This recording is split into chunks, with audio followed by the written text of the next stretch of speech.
Assalamualaikum dan selamat sejahtera kepada Dr. Saiful Lazri bin Mokhtar. Kumpulan kami daripada Seksyen 5 akan membentangkan hasil kajian kami yang bertajuk Simptom Rasuah, Bagaimana Kita Mengetahuinya. Ini adalah ahli-ahli kumpulan kami yang akan membentang sebentar lagi. Kita bermula dengan pendahuluan. Apakah itu rasuah? Menurut Suruhanjaya Pencegah Rasuah Malaysia atau SPRM, rasuah merupakan sebuah penerimaan atau pemberian suapan sebagai hadiah atau upah yang bertujuan untuk mendorong seseorang individu untuk melakukan atau tidak melakukan sesuatu perbuatan yang berkaitan dengan tugas rasmi mereka.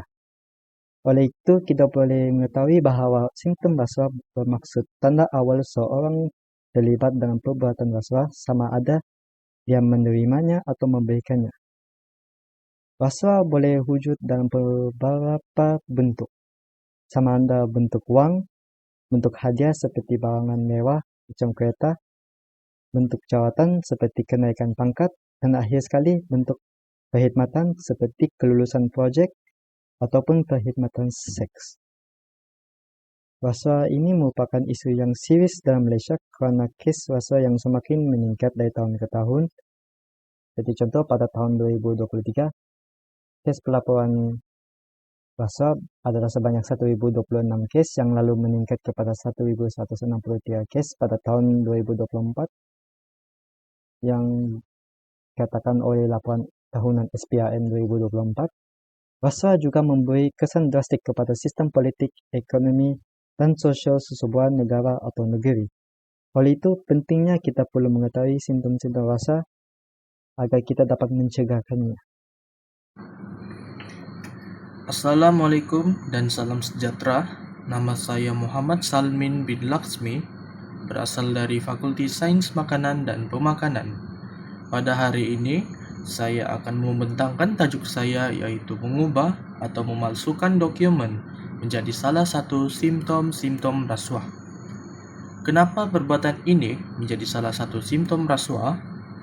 Perbuatan ini menjadi salah satu simptom kerana dapat menyembunyikan salah laku individu yang merasuah, memudahkan seseorang mendapat manfaat secara tidak sah, dan menghalang proses audit dan siasatan.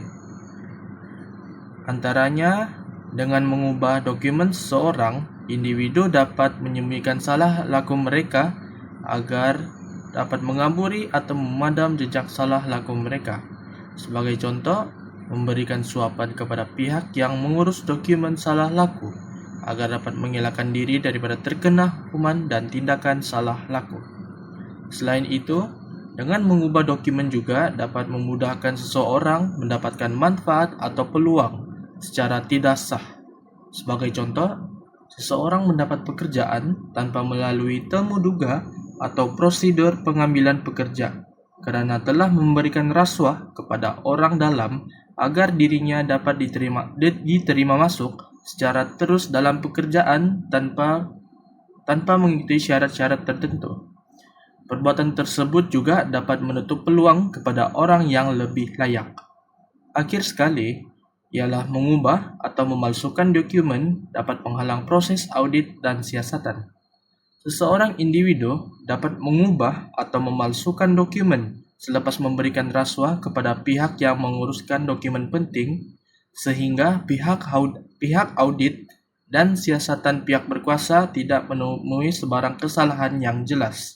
Sebagai contoh, seorang menggunakan akaun syarikat untuk mengeluarkan transaksi haram secara sah sehingga bukti transaksi sukar ditemukan oleh pihak berkuasa. Jelaslah bahawa mengubah atau memalsukan dokumen menjadi salah satu simptom-simptom rasuah pada hari ini. Itu sahaja daripada saya. Sekian, terima kasih. Assalamualaikum dan salam sejahtera kepada Dr. Saiful Lazri dan rakan-rakan sekalian. Saya Muhammad Hafiz bin Zainal, BN 2511033 dari Seksyen 5 ingin membentangkan isi yang kedua iaitu keputusan atau tindakan yang mencurigakan.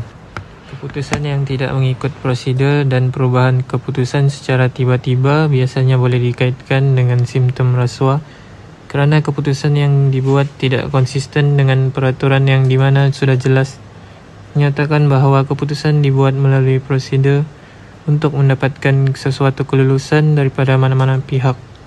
Sebagai contoh, sesuatu keputusan yang dibuat tanpa mengikut prosedur daripada pihak yang penting. Terlalu cepat sesuatu projek dan program diluluskan atau melanggar syarat yang standar dari pihak tertentu adalah simptom kepada rasuah. Kedua, tingkah laku dalam proses kerja yang menyembunyikan maklumat. Seseorang yang sering menyembunyikan maklumat dan tidak mahu untuk berkongsi dokumen berkaitan proses kerja atau meminta dari orang atasan untuk melakukan proses secara senyap. Ini bertujuan untuk menutup salah laku yang dibuat semasa proses kerja tersebut. Contohnya, individu tersebut tidak membenarkan orang lain melihat atau mengakses laporan keuangan. Ketiga, hubungan tidak profesional dan tingkah laku sosial yang mencurigakan.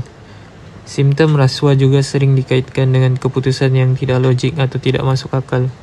Keputusan yang dibuat oleh sesebuah organisasi yang jelas tidak memberikan faedah kepada organisasi tersebut, tetapi tetap diluluskan dan mendapat pengiktirafan, berkemungkinan unsur rasuah mempengaruhi keputusan kelulusan itu. Contohnya, individu atau organisasi membeli peralatan yang lebih mahal daripada harga pasaran walaupun mereka tahu harga yang ditawarkan tinggi. Sekian dan terima kasih. Salam sejahtera saya ucapkan kepada Dr. Saiful Azri bin Mokhtar. Nama saya Vicky bin Sukri, bernomor metrik BK25110164. Sekarang saya akan membentangkan tentang simptom rasuah yang seterusnya, yaitu gaya hidup luar biasa. Gaya hidup luar biasa ini terbagi dalam beberapa jenis. Antara gaya hidup luar biasa yang kita boleh lihat jika seseorang itu terlibat dalam rasuah ialah perubahan gaya hidup seseorang itu, di mana jika seseorang itu berpendapatan rendah setiap bulan, ia mampu membeli kereta mewah secara tiba-tiba. Bukan itu saja, ia juga mampu melakukan perbelanjaan luar kemampuan seperti pergi melancong dan membuat pembelian barang kemas, di mana pendapatan seorang itu tidak selari dengan gaya hidup. Gaya hidup luar biasa yang lain boleh kita lihat ialah individu tersebut melakukan perbelanjaan yang melampau, di mana orang itu berpendapatan rendah namun mampu membeli barang bernilai mahal. Bukan itu saja, ia juga sering makan di restoran mewah. Namun begitu, tiada pendapatan sampingan untuk menyokong perbelanjaannya tersebut. Selain itu, gaya hidup luar biasa yang boleh kita lihat ialah perubahan dalam tingkah laku seseorang. Apabila individu tersebut ditanya tentang dirinya, ia akan menjadi gelisah dan terlalu berhati-hati ketika menjawab soalan. Tambahan lagi, individu yang terlibat rasuah selalu menjauhkan diri daripada rakan-rakan. Bukan itu sahaja, individu yang terlibat dalam rasuah akan menjadi sombong dan akan berubah sikap. Seterusnya ialah pengurusan keuangan yang mencurigakan. Individu yang terlibat dalam rasuah akan membuka banyak akaun bank. Bukan itu sahaja, mereka juga akan memiliki banyak hartana, di mana aset atau harta mereka tidak selari dengan pendapatan mereka. Namun begitu, orang yang terlibat dalam rasuah ini sangat cerdik kerana mereka tahu cara menyembunyikan harta haram mereka.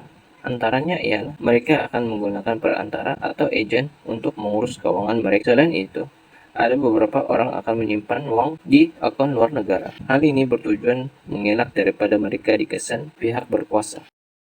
Terdapat ada banyak bukti dan siasatan rasuah yang didapati oleh SPRM dalam negara kita ini. SPRM terima banyak laporan tentang penjawat awam hidup melebihi kemampuan mereka.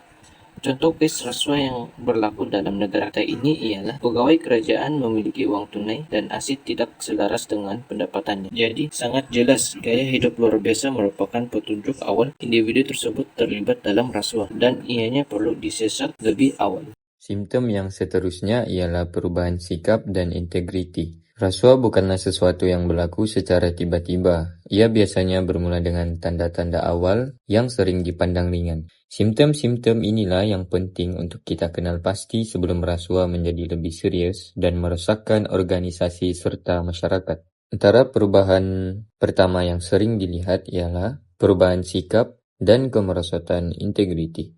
Individu yang pada awalnya jujur dan tulus tiba-tiba berubah menjadi tertutup, kurang bertanggung jawab, serta tidak lagi mengutamakan nilai amanah. Integriti yang luntur ini menjadi petanda awal bahawa mereka mungkin mula terlibat dengan tingkah laku tidak beretika. Seterusnya, Perubahan gaya hidup yang mencurigakan, khususnya apabila seseorang tiba-tiba memiliki kemewahan yang tidak sepadan dengan gaji. Contohnya membeli kendaraan mahal, rumah besar, ataupun barangan mewah. Perubahan mendadak ini menimbulkan persoalan. Dari mana datangnya sumber keuangan tersebut? Situasi begini adalah salah satu tanda paling jelas berlakunya rasuah. Seterusnya, perubahan dalam tingkah laku di tempat kerja. Mereka yang terlibat dalam rasuah sering menjadi sangat tertutup, enggan berkongsi maklumat, dan kerap melakukan urusan secara bersendirian atau di luar prosedur rasmi.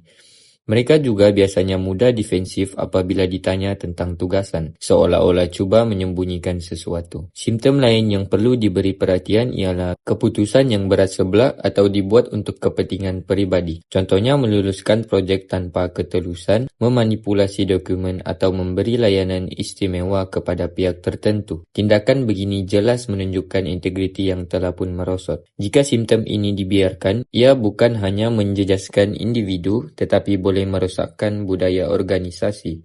Rakan sekerja mungkin terikut-ikut kerana tekanan, ketakutan, atau mahu keuntungan sendiri. Lama-kelamaan, rasuah boleh dianggap normal dan menjadi kebiasaan dalam organisasi. Oleh itu, simptom-simptom ini perlu dikenal pasti awal. Antara langkah penting termasuklah pemantauan gaya hidup, audit keuangan berkala, serta pendidikan berterusan tentang etika dan integriti. Kepimpinan yang tegas dan berintegriti juga amat penting dalam mencegah gejala rasuah daripada terus merebak. Sebagai penutup, memahami simptom rasuah adalah langkah pertama untuk membendungnya. Jika kita peka terhadap tanda-tandanya, kita dapat menghalang rasuah daripada merosakkan sistem, organisasi, dan masa depan negara. Sekian, terima kasih. Salam sejahtera, saya akan membentangkan simptom kelima, yaitu mempengaruhi orang lain untuk turut sama melakukan rasuah. Penularan ini bermula dengan fase pertama, pemaksaan senyap. Ini adalah bentuk tekanan yang paling halus. Pegawai berintegriti akan mulai diasingkan dan merasakan tekanan sosial. Kuasa mereka dilumpuhkan melalui sabotaj profesional. Mereka mungkin dinafikan akses maklumat penting atau menghadapi penalti kerja seperti laporan prestasi direndahkan. Tujuannya adalah untuk memberi isyarat jelas bahwa integriti adalah penghalang kepada kejayaan. Akibatnya, individu yang jujur terpaksa berkompromi demi kelangsungan hidup. Seterusnya, penularan dikembangkan melalui fase kedua, yaitu pembinaan rantai pelindung diri. Ketua rasuah akan menggunakan teknik pencemaran atau penglibatan secara paksa.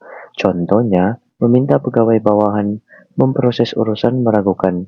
Walaupun kecil, ia meninggalkan jejak yang menjadikan mereka peserta jenayah. Mereka juga berkongsi hasil yang disamarkan sebagai bonus atau upah tidak rasmi untuk membeli kesetiaan dan kesunyian. Rantaian ini menyebabkan individu terikat dan takut melaporkan karena bimbang akan implikasi undang-undang terhadap diri sendiri. Akhir sekali kita sampai di fase ketiga, yaitu normalisasi. Rasuah tidak lagi dilihat sebagai jenayah, tetapi dianggap sebagai norma operasi biasa ataupun lebih dikenali sebagai NOB. Budaya ini menggunakan bahasa berselindung seperti upah kopi atau token penghargaan bagi mengurangkan rasa bersalah. Ahli baru yang masuk akan terpengaruh apabila melihat semua orang, termasuk pihak atasan, terlibat. Mereka percaya bahwa ini adalah cara sistem berfungsi. Akhirnya, wujud sikap pasrah beramai-ramai, sikap berdiam diri ini adalah kemenangan mutlak rasuah, karena ia telah mematikan kritikan dalaman. Secara keseluruhannya, sistem korup telah membina kubu yang melindungi perasuah dan menghukum yang berintegriti. Baiklah, kesimpulan dari hasil kajian ini ialah rasuah boleh dikesan awal melalui perkara kecil seperti tingkah laku, gaya hidup, dan keputusan kerja yang luar biasa. Selain itu, rasuah boleh memberikan berbagai kesan seperti merosakkan integriti individu, menjejaskan tadbir organisasi, menjatuhkan kepercayaan rakyat, dan menghalang pembangunan negara. Akhir kata, rasuah bermula dengan perbuatan atau simptom kecil dan mempunyai pelbagai kesan terhadap diri, masyarakat, dan negara. Oleh itu, kita perlulah memainkan peranan masing-masing dalam mencegah rasuah melalui penolakan rasuah, pelaporan aktiviti yang mencurigakan, dan mengamalkan nilai amanah, jujur, dan tulus dalam tugasan seharian. Ini agar untuk mengekalkan integriti dan keadilan rakyat dan mengekalkan pertumbuhan negara. Itu saja daripada kumpulan kami. Sekian, terima kasih.